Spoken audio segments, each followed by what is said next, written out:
So what this relies on is that we can do something really interesting and original with semiconductors. So all of your transistors are made in a piece of silicon, and usually that silicon is quite dirty. So you can imagine that an electron trying to go through here will find, you know, things that are missing in the silicon and things that shouldn't be in the silicon floating around. And instead of travelling in great big long straight lines, they're bouncing off things all the time. Okay? And in order to do this system that we're trying to work on here, what we need to be able to do is to make our electrons travel in straight enough lines that they can bounce off things and we can sort of see them bouncing off walls and so forth. In a sense, what we want to do is we want to build a pool table for electrons. And so the last few years I've been working on building the electron equivalent of a pool table. And so if we want to build a pool table, what do we need to do it? So if we think about a real pool table, we need a flat table for the balls to be able to roll on. Okay? And we need balls on the table, of course they're going to be our electrons. And we need walls at the side for our electrons to be able to bounce off them. And we might want to have pockets as well, okay, if we want to make a pool table.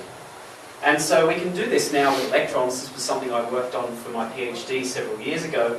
We can take a transistor, and by changing the shape of this gate on top, we can make our electrons come in and have sort of a pool table in here. So you can see this device from the top just here. There's a region here that would have electrons in it, and a region here that would have electrons in it. And you can imagine this is a little bit like my pool table. I've got two pockets, one here and one here. And what I can do is I can make electrons come into this pool table. They will bounce around on the inside, just like on a real pool table. And then they will bounce out the other side, okay? And if we want to build this idea of having a spin, now all we need to do is just be able to make them bounce around and, you know, for example, have zeros come out one side and ones come out the other side, for example.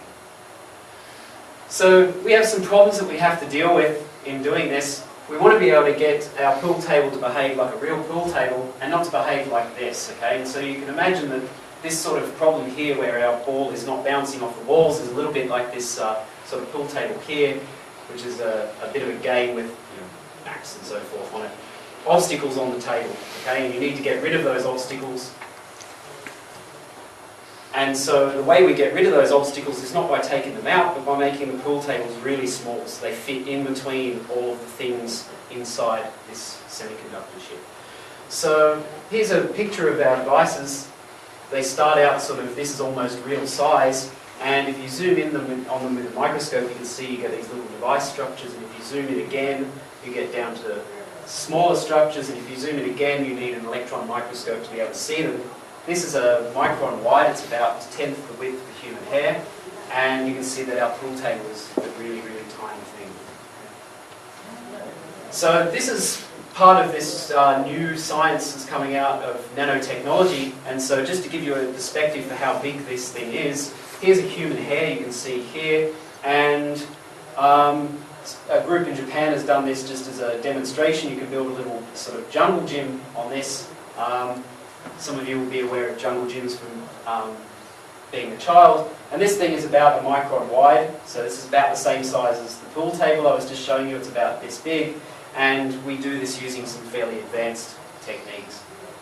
So fitting this into the grand scheme of things, most things that you're familiar with that are small are things like ants, for example, and heads of pins and so forth, and they're quite large. And then you've got really small, tiny, tiny things like atoms and DNA and all the things that go on in biology in our bodies. So you've got blood cells and hair and stuff like that. And our pool tables sort of fit somewhere in the middle of this. They're about the size of the blood cells that are in your body. We also, to do these experiments and make them work, we have to do them at really low temperatures. Okay? And so you might think that, for example, the top of Mount Everest is quite cold, minus 50 degrees Celsius. For our experiments, that's a really hot environment. And you can imagine also going out into deep space where the temperature is about 2 or 3 degrees above absolute zero. And for us, that's cold, but that's not really cold. And all the experiments that we do are at about 1/100th of a degree above absolute zero. Okay? And so when we're actually doing our experiments, our lab is one of the coldest places in the universe. It's colder than, you know, most of deep space. So electrons behave really strangely in these sorts of devices, and it's a little bit technical, but I can give you some insight into it. You would imagine that a normal particle, if you put an obstacle in its way, what it will do is it will just slam into it. Electrons are kind of strange creatures. What they tend to do is behave a little bit like waves, and that means that they can actually go around obstacles, meet up on the other side, and keep on going again.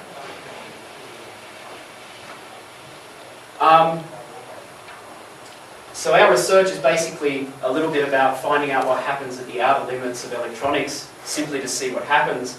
And so in some senses I like to think that what we're doing in electronics is the equivalent of Star Trek. We're sort of boldly going where no man's gone before, in the hope that eventually some of that stuff might be quite useful. And some of you will be sort of thinking, well, you know, what's the point of this? They're playing around with electrons and trying to make pool tables and trying to make new ways of doing electronics, and our electronics all work perfectly well right now.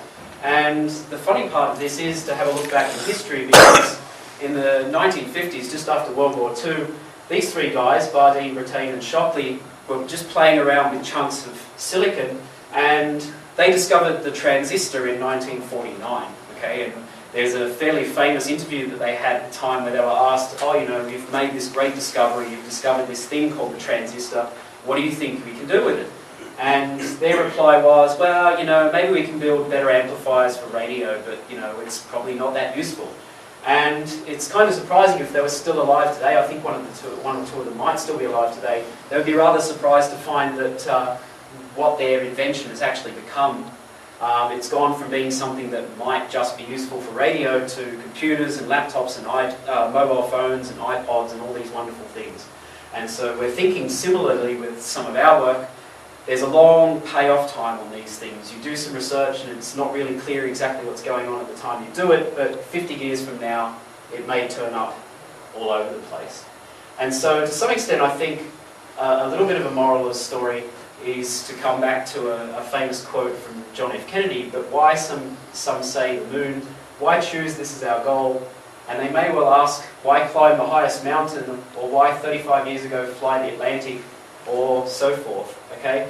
And John F. Kennedy's response was, we choose to go to the moon, we choose to go to the moon in this decade and do other things, not because they're easy, but because they're hard. And science is often like that. You spend a lot of time doing a lot of hard work and just hope that something very useful and constructive comes out of it.